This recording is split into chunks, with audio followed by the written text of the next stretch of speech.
How you doing, everyone? Welcome to my review of the world's first native L-mount set of prime lenses from Kipon.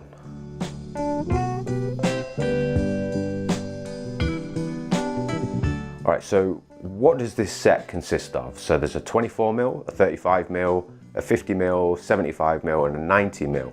They all have declicked apertures, which is great for filmmaking. They're all metal construction, and we're going to get into the details about the lenses, build quality, image quality, where you can buy them, when they're available, etc, etc.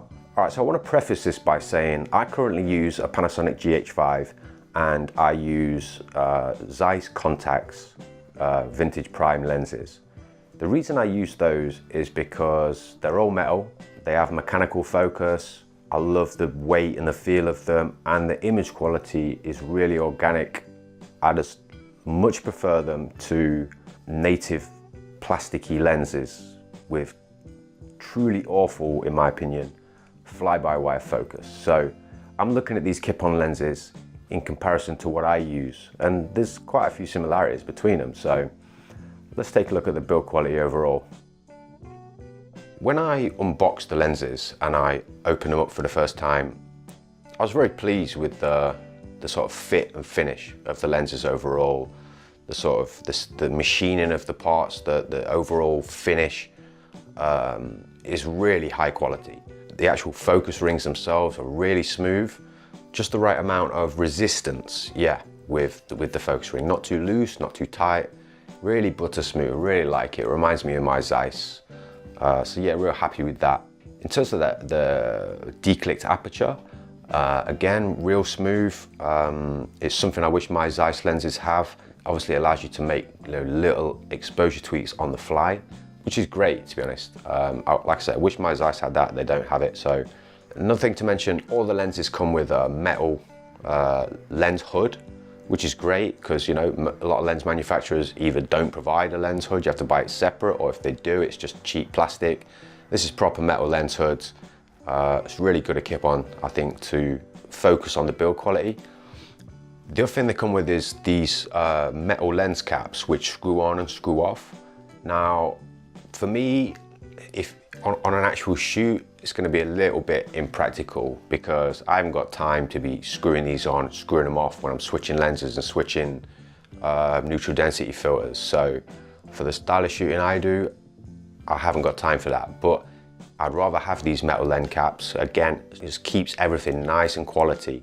And then for me, what I would do if I was going to buy a set of these lenses, I'd just buy some cheapo pull-off plastic ones so that I can work fast. So yeah, overall build quality, really good, really top quality. All right, so let's talk about the image quality, right? So I don't own an S1, don't own an L-mount camera. So last week I went down to London to Wex Rental, rented the S1 for the day. So I didn't have the camera for all that long. So the video and the photo that I'll put up as I talk was just stuff that I shot around London, all on the sort of standard CineD profile in the S1. I didn't change any settings or anything like that. The first thing I noticed when I look at the footage and the images from these lenses in combination with the S1 is the lenses are really sharp. They're definitely way sharper than my Zeiss lenses, but they also kind of still have kind of a nice organic kind of quality to them, which is something I look for. They're not overly clinical. This is not a scientific test by any stretch of the imagination. I don't do scientific tests anyway. I'm not interested in that. I'm just interested in the overall feel, I suppose, that I get from the lenses. In that regard, I'm really pleased with the sharpness. In terms of the bokeh, I've noticed that the bokeh off these Kipons is kind of like an overly type shape. So it's going to be personal preference, kind of whether you like that. Personally, I'll be honest, I mean, I prefer the kind of bokeh I get off my Zeiss lenses. I'll show you this image here, which is more of a hexagon shape. I really quite like that.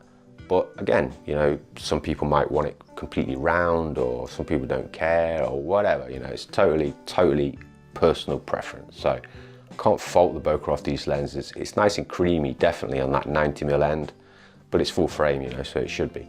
Yeah, in general, just overall, in terms of the image quality, can't fault it. I've been told by Kipon these lenses are going to be available 15th of June, so that's this month. And in America, they're going to be available from B&H, Adorama, Amazon, Kipon store, and in the UK, they're going to be available from Wex. Now, in terms of pricing, I've only got the prices in US dollars at the moment, so no UK prices at the minute. But in terms of US dollars, this is the price for all of the lenses separately. I'm not really going to make a comment about what I think of the pricing, to be honest, because, you know, it's going to be up to you whether you think what you're getting with these lenses is value for money. Because again, price is really a perception thing. I was talking to somebody recently who bought the Panasonic, native Panasonic L mount 50mm 1.4, which is like £2,500 or something like that. And he thinks it's the best lens he's ever had, the best lens ever owned. Personally, that lens for me is really astronomically expensive for what it is. But so it's a perception thing, isn't it? So, you know, you make your own mind up about the prices. The reason I got the Zeiss for my GH5 is I like to have a full set of lenses by the same manufacturer with the same optics.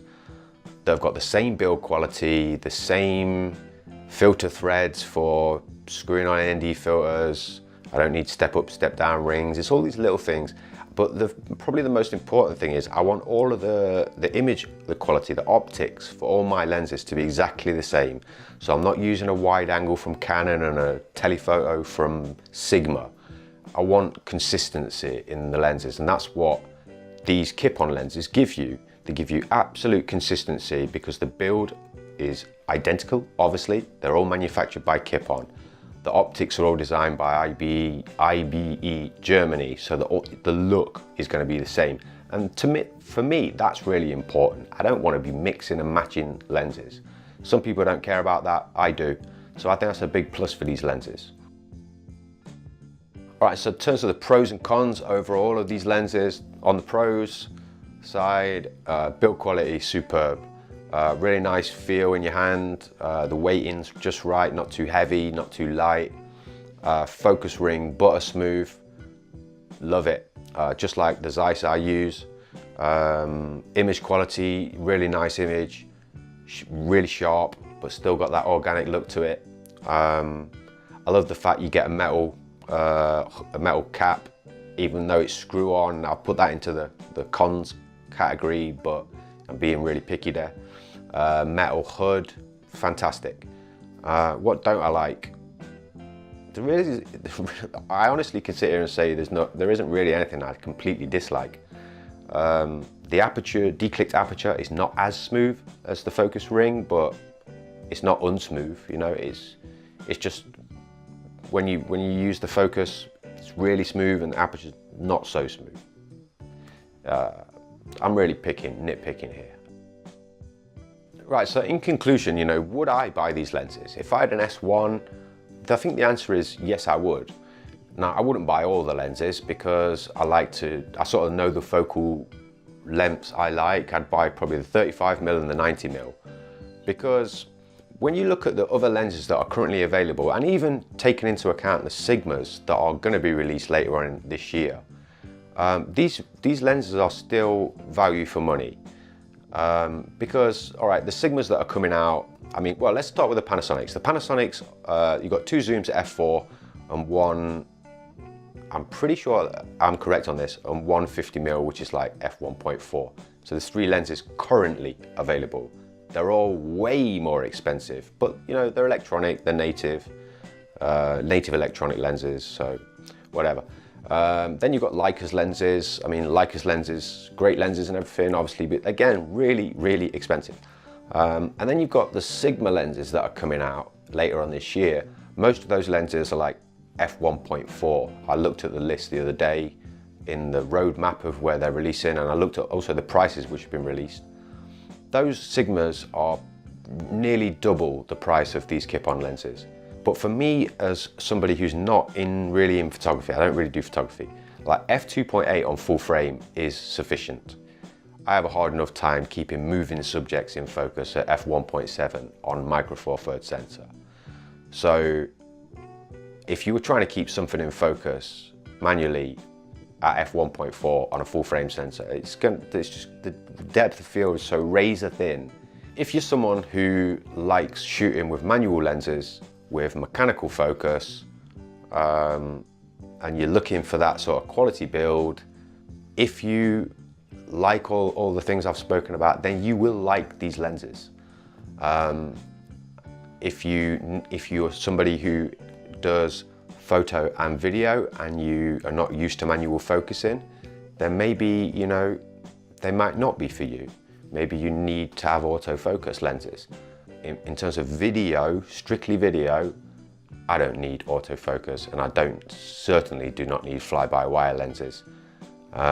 So for me, these Kipons tick all the boxes. All right, that's the end of this review. Hopefully you enjoyed it. Hopefully you got something from it. Hopefully I haven't waffled and bored everyone to tears. I don't do reviews. This is my first ever product review, so it's definitely an honest review. You know, I just literally would not say I like something that I don't like. So, too honest, that's my problem. So yeah, if you didn't like this review, feel free to, you know, troll me in the comments. Gotta love the internet, you know, very kind place a lot of the time. So anyway, that's it. Bye-bye.